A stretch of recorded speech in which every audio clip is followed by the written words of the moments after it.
l'indépendant en direct du parc des expositions de Perpignan pour la Foire Expo 2020. Patrick Casga, bonjour. Vous êtes le directeur du parc des expos, du Palais des Congrès. On vit une foire 2020 un peu spéciale. Comment ça commence? Tiens, parlez-moi un petit peu des premiers échos, des premières impressions après ce démarrage qui est un peu complexe cette année.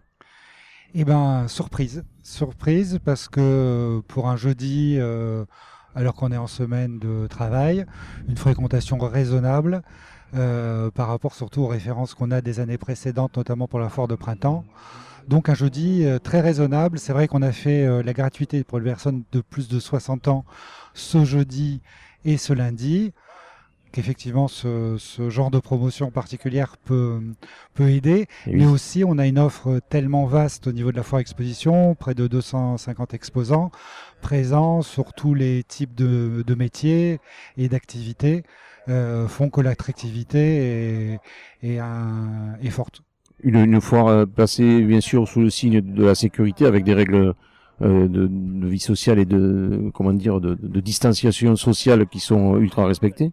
Oui, tout à fait. D'ailleurs, ça fait partie aussi des retombées peut-être positives, parce qu'il faut en chercher, il faut en trouver de la crise sanitaire.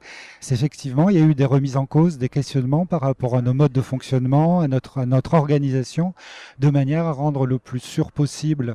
Et je pense qu'on continuera à avoir des process du même ordre qu'on a pu établir pour pouvoir réaliser cette foire exposition.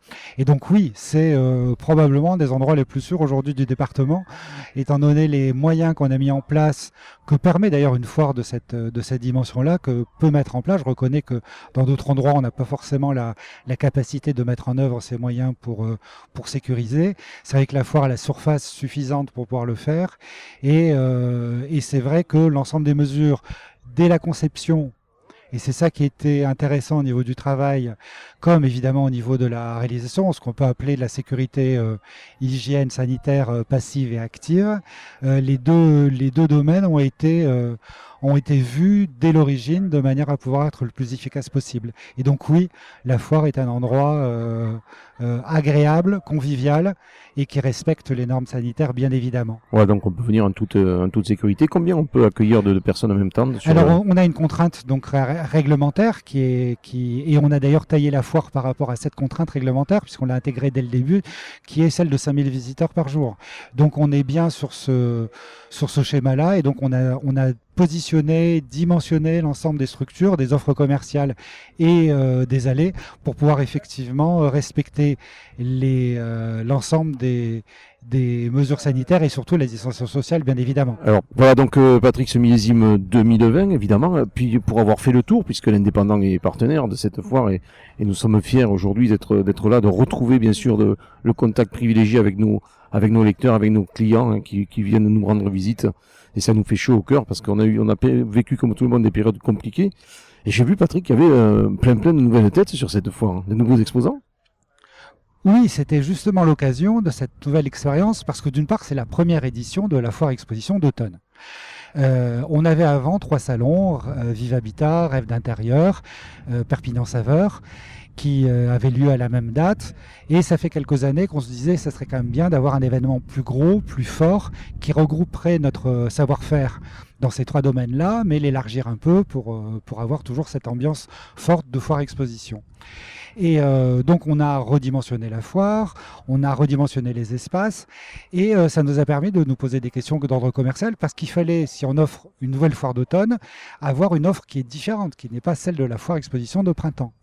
Et donc on a cherché des nouveaux clients. Il y a aussi effectivement la crise quand même fait qu'il y a un renouvellement d'un certain nombre de sociétés, mais aussi quelques sociétés venant de l'extérieur qui ont été intéressées par le fait qu'à Perpignan on fasse un salon de bonne facture, de bonne dimension pour venir exposer. Donc effectivement des nouveautés, des exposants nouveaux, une forme différente, de manière à proposer toujours un service complémentaire par rapport à celle de la foire de printemps. Mais dites-moi, mais ça nous laisse augurer peut-être 2 foires à Perpignan, une au printemps et une en automne?